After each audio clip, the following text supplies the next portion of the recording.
ಮಾಜಿ ಸಂಸದ ಡಿ.ಕೆ. ಸುರೇಶ್ ಅವರ ಹೆಸರಲ್ಲಿ ಅಥವಾ ಅವರ ಹೆಸರನ್ನ ಬಳಸಿಕೊಂಡು ಚಿನ್ನ ವಂಚನೆ ಮಾಡಿದಂಥ ಕೇಸಿಗೆ ಸಂಬಂಧಿಸಿದಂತೆ ಈಗ ಮತ್ತೊಂದು ಮೇಜರ್ ಬೆಳವಣಿಗೆಯಾಗಿದೆ. ಏನು ಕೇಸ್ ಏನಾಗಿತ್ತು, ಆ ಕೇಸ್ನಲ್ಲಿ ತಡೆ ಬಿದ್ದಿತ್ತು ತನಿಖೆಗೆ. ಈಗ ತಡೆ ತೆರವಾಗಿದೆ. ನಟನಿಗೆ ಇದರಿಂದ ಸಂಕಷ್ಟ ಎದುರಾಗತ್ತಾ ಅಂತ ಧರ್ಮ ವಿರುದ್ಧದ ಸಿಐಡಿ ತನಿಖೆಗೆ ತಡೆ ನೀಡಿದ್ದಂಥ ಆದೇಶ ಈಗ ತೆರವಾಗಿದೆ. ಸಿಐಡಿ ತನಿಖೆಗೆ ನೀಡಿದ್ದಂಥ ತಡೆಯನ್ನು ತೆರವುಗೊಳಿಸಿ ಹೈಕೋರ್ಟ್ ಆದೇಶ ಮಾಡಿದೆ. ಸಿಐಡಿ ತನಿಖಾಧಿಕಾರಿ ಎದುರು ವಿಚಾರಣೆಗೆ ಹಾಜರಾಗುವಂತೆ ಸೂಚನೆಯನ್ನು ಕೊಡಲಾಗಿದೆ. ನಟ ಧರ್ಮ ವಾಯ್ಸ್ ಸ್ಯಾಂಪಲ್ ಅನ್ನ ಕೂಡ ಸಿಐಡಿ ಪೊಲೀಸರು ಪಡ್ಕೊಳ್ಳೋದಕ್ಕಿದ್ದಾರೆ. ವಾಯ್ಸ್ ಸ್ಯಾಂಪಲ್ ಅನ್ನು FSLಗೆ ರವಾನೆ ಮಾಡೋದಕ್ಕಿದ್ದಾರೆ. ಡಿ.ಕೆ. ಸುರೇಶ್ ಅವರ ಹೆಸರನ್ನ ಬಳಸಿಕೊಂಡು ಅವರಂತೆ ಮಾತನಾಡಿ ವಂಚನೆ ಮಾಡಿದ್ದಾರೆ ಅನ್ನುವಂಥ ಆರೋಪ ಧರ್ಮ ಅವರ ಮೇಲಿರೋದು. ಮಿಮಿಕ್ರಿ ಮಾಡಿದ್ದಾರೆ ಅಂತ ಡಿ.ಕೆ. ಸುರೇಶ್ ರೀತಿಯಲ್ಲಿ ಸದ್ಯ ವಾಯ್ಸ್ ಸ್ಯಾಂಪಲ್ ಕಲೆಕ್ಟ್ ಮಾಡಿ ಅದನ್ನು FSLಗೆ ಕಳಿಸಲಾಗಿದೆ.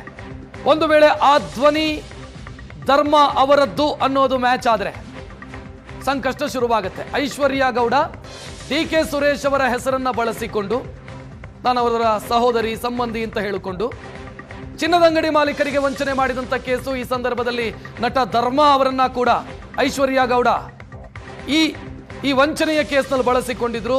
ಧರ್ಮ ಅವರು ನಾನೇ ಡಿ.ಕೆ. ಸುರೇಶ್ ಅನ್ನೋ ರೀತಿಯಲ್ಲಿ ಮಾತನಾಡಿ. ಸರ್ ನಮಸ್ಕಾರ ಸರ್, ಶ್ರೇಯಸ್ ಅಂತ. Hello sir. ಏನಪ್ಪ ಶ್ರೇಯಸ್? ಸರ್ ನಮಸ್ಕಾರ sir, happy new year sir.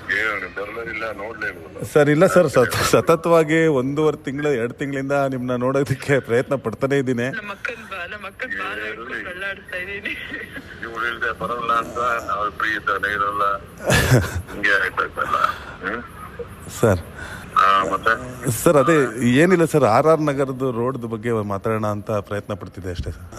ಹೇಳುತ್ತ ಹಾಂ ಸರ್, ಅದು ಮಾತಾಡೋಣ, ಅದನ್ನೇ ಮಾಡ್ತೀನಿ ಅಂತ ಅದನ್ನೇ ತರ ಕೆಡ್ಸ್ಕೊಬೇಡ. ಹಾಂ ಸರ್. ಸರ್ ಜಸ್ಟ್ ಒಂದು ಸರ್ ಅದೇ ನಾನು ನಾಳೆ ದುಬೈಗೆ ಹೋಗ್ತಿದ್ದೆ, 9th ವಾಪಸ್ ಬರ್ತೀನಿ ಸರ್. 9th. ನಾಳೆ ಹೋಗ್ತಾ ಇದೆಯಾ? ಹಾಂ ನಾಳೆ ಹೋಗ್ತಾ ಇದ್ದೆ ಸರ್. ಬಾ ನೀನು. ಹಾಂ ಸರ್. ಹಾಂ 9th ಬರ್ತೀನಿ ಸರ್. 9th ಬರ್ತೀನಿ ಸರ್. ಮಾತಾಡ್ತೀನಿ, ಇನ್ನೂರೆಲ್ಲ ಇರುತ್ತವಲ್ಲ. ಹಾಂ ಸರ್. ಡೈರೆಕ್ಟ್ ಆಗಿ ಇರೋದು ಬೇಡ, ನಾನು ಮಾತಾಡ್ತೀನಿ ಅವ್ರಿಗೆ. ಹಾಂ ಸರ್.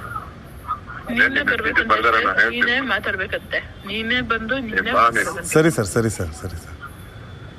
ಆಯ್ತು ಸರ್, ಬರ್ತೀನಿ ಸರ್.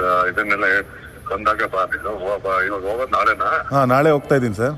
ನಾನು ನಾಳೆನೇ ಆಗುತ್ತೆ, ನಾನು ಫ್ರೀ ಬರೋಕ್ಕಿರ್ತೇನೆ. ಹಾಂ ಸರ್.